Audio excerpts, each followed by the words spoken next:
राघव चड्ढा के बीजेपी में शामिल होकर कैसे बीजेपी ने एक बहुत बड़ी गलती कर दी, कैसे भाजपाइयों का हौसला ही भाजपाइयों ने तोड़ दिया है। इसके अलावा राघव चड्ढा के बीजेपी के ज्वाइन करने पर कैसे कुमार विश्वास ने आम आदमी पार्टी और अरविंद केजरीवाल को आईना दिखाया, सब कुछ मैं आपको तफसील से बताऊंगी। दोस्तों, इस वक्त सोशल मीडिया में राघव चड्ढा की पुरानी बातें चल रही हैं, कैसे वो बीजेपी को पानी पी पी कर कोसा करते थे, कैसे बीजेपी का मजाक उड़ाया करते थे, आज उसी बीजेपी की वॉशिंग मशीन में जाकर धुल गए। लेकिन क्या आप जानते हैं, उससे भी ज्यादा सवाल ये उठ रहे हैं कि बीजेपी ने ऐसा करके हो सकता है कि राज्यसभा में अपनी संख्या बढ़ा ली, लेकिन लॉन्ग टर्म बीजेपी ने ऐसा करके अपने लिए एक बहुत बड़ा नुकसान कर दिया है। सब कुछ मैं आपको तफसील से बताऊंगी, लेकिन उससे पहले बताऊंगी कि कुमार विश्वास ने इस पूरे मामले में क्या कहा है।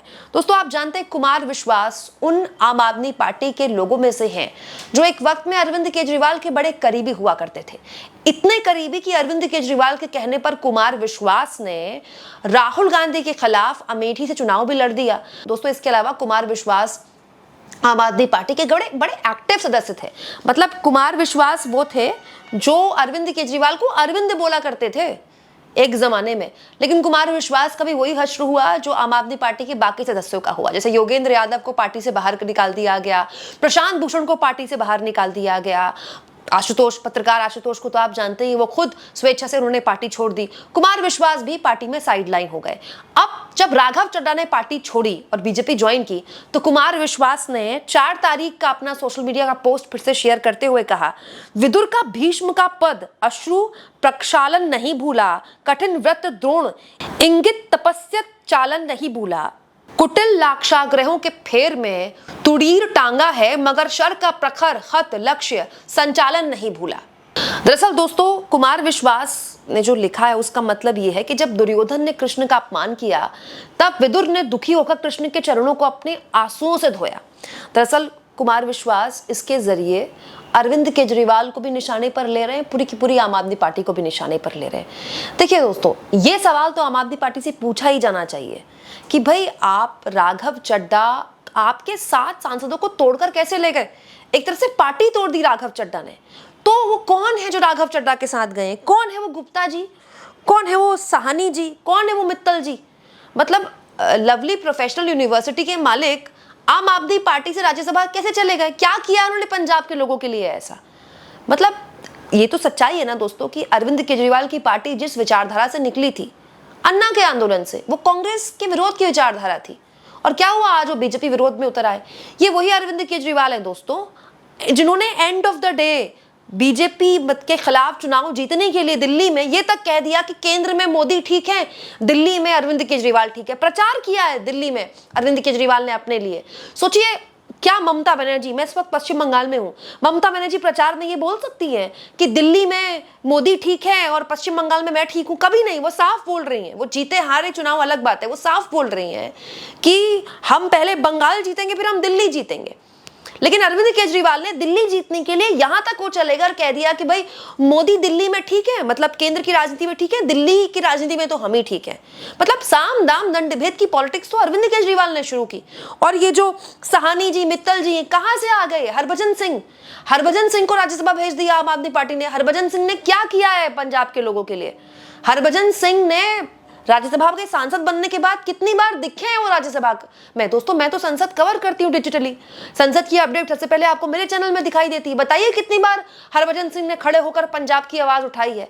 तो सवाल ये कि आम आदमी पार्टी को खुद से भी आप सवाल इस मामले में पूछना पड़ेगा। राघव चड्ढा की तो ट्रोलिंग हो ही रही है, साथ साथ में दोस्तों सवाल अब लोग बीजेपी से भी पूछ रहे हैं। जैसे कांग्रेस समर्थक तहसीन पूनावाला है, उन्होंने ये बात लिखी है कि बीजेपी सपोर्टर तो लॉयलिस्ट, मतलब आप लोग बीजेपी के लिए पर्सनली लोगों से लड़ लेते हैं, अपने रिश्ते खराब कर लेते हैं, और उसके बाद कोई भी आपकी पार्टी में आ जाता है। By the way, same Congress पर अप्लाई होता है।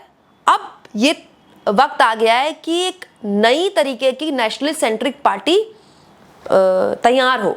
अब आप सोचिए दोस्तों, आम आदमी पार्टी पर आरोप लगाते हुए बीजेपी ने कुछ वक्त पहले राघव चड्ढा के लिए ट्वीट शेयर किया है, जिसमें वो बता रहे हैं कि राघव चड्ढा का नाम अगला है, शराब घोटाले में राघव चड्ढा का नाम है।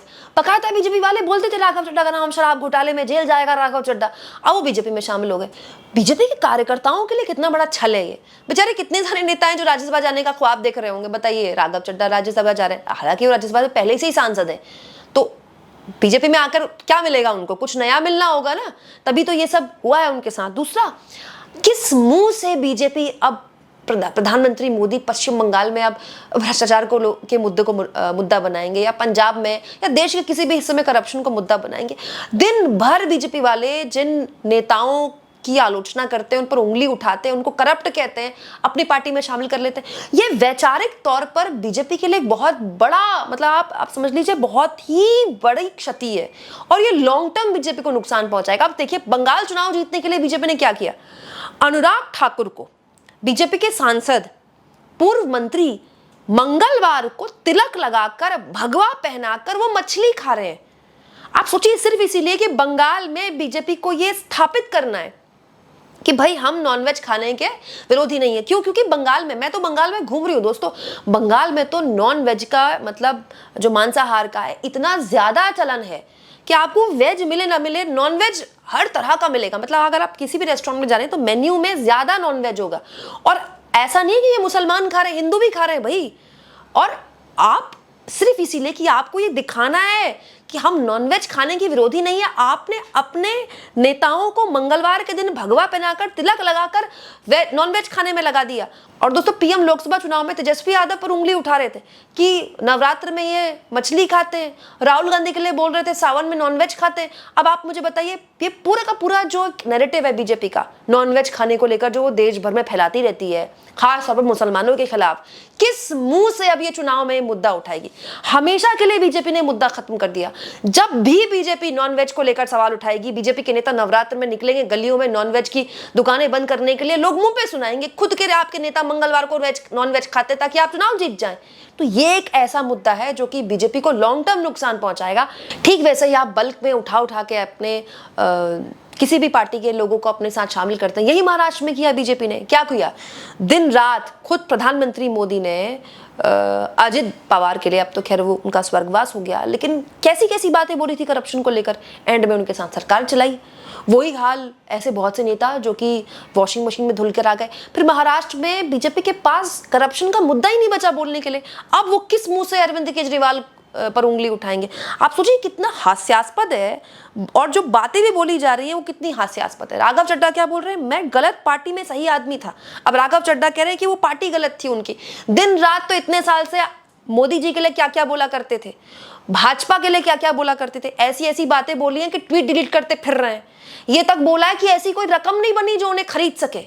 आज तक वो रकम नहीं बनी, मैं साफ तौर पे कहना चाहता हूं, आज तक वो रकम नहीं बनी और वो शख्स पैदा नहीं हुआ जो राघव चड्ढा को, आम आदमी पार्टी को या अरविंद केजरीवाल को खरीद ले। मैं साफ तौर पे अपने विरोधियों को कहना चाहता हूं। तो महुआ मोइत्रा क्या बोलती हैं? देखिए, राघव चड्ढा ने ये बोला कि भाई मैं नहीं चाहता कि आम आदमी पार्टी के लोगों ने जो गुनाह किया है, जो क्राइम किया है, मैं उसमें भागीदार बनूं। तो महुआ मोइत्रा क्या बोलती हैं? आप नहीं चाहते थे कि आप जो है आम आदमी पार्टी के क्राइम में भागीदार बने, इसीलिए आप बीजेपी के क्राइम में भागीदार बन गए। मतलब आपने जिनके खिलाफ लड़ाई लड़ी, आप उन्हीं के साथ शामिल हो गए। तो ये तो हर लिहाज से आम आदमी पार्टी को नुकसान पहुंचाएगा। भाई आपके पूरी पार्टी तोड़ कर ले गए ना एक तरह से। आपके 10 सांसद थे, अब 3 रह गए। लेकिन ये नुकसान बीजेपी को भी होगा, हर लिहाज से होगा। और मैं तो कहती हूँ अरविंद केजरीवाल को भी सोचना चाहिए, वो कैसे लोगों पर भरोसा कर रहे हैं। राघव चड्ढा तो अरविंद केजरीवाल के बड़े करीबी रहे। पंजाब में तो सुनने में आया था एक दौर में कि वो सरकार चला रहे हैं, भगवंत मान भी उनसे सलाह लेते हैं। तो ऐसे ऐसे लोगों पर वो विश्वास कर रहे हैं। दूसरा, इतने बड़े लेवल पर आपकी पार्टी तोड़कर राघव चड्ढा ले गए कि उन पर आप दल बदल कानून भी लागू नहीं हो सकता। भाई 2/3 साथ में ले गए ना वो अपने। तो भैया अरविंद केजरीवाल क्या कर रहे थे? किस बात के संयोजक है वो अपनी पार्टी के? अरविंद केजरीवाल को पता ही नहीं चला उनकी पार्टी टूट गई। दोस्तों, जब इस तरह का कोई पलायन कांग्रेस से बीजेपी में होता है तो राहुल गांधी पर सवाल उठाए जाते हैं ना कि राहुल गांधी किस तरह के नेता हैं कि उनको पता नहीं चल रहा कितने बड़े बड़े नेता बीजेपी के संपर्क में हैं। तो ये अरविंद केजरीवाल पर क्यों सवाल नहीं उठाए जाने चाहिए? ये अरविंद केजरीवाल की जिम्मेदारी है ना कि उनके पार्टी में अनुशासन रहे, तो वो अनुशासनहीनता हुई। दूसरा, जो कि मैंने बोला, ये मित्तल जी कौन है भाई? ये लवली प्रोफेशनल यूनिवर्सिटी के मालिक, क्या इनका जनाधार है? कैसे उनको राज्यसभा भेज दिया? पार्टी ने। तो जो मूल्य, जिन सिद्धांतों के लिए अरविंद केजरीवाल की पार्टी खड़ी हुई थी, उस मूल्यों से, उन सिद्धांतों से तो अरविंद केजरीवाल ने खुद किनारा किया, खुद समझौता किया है, तो उनकी पार्टी के साथ होना ही था। आप इस मुद्दे को किस तरह से लेते हैं, कमेंट बॉक्स में जरूर लिखें।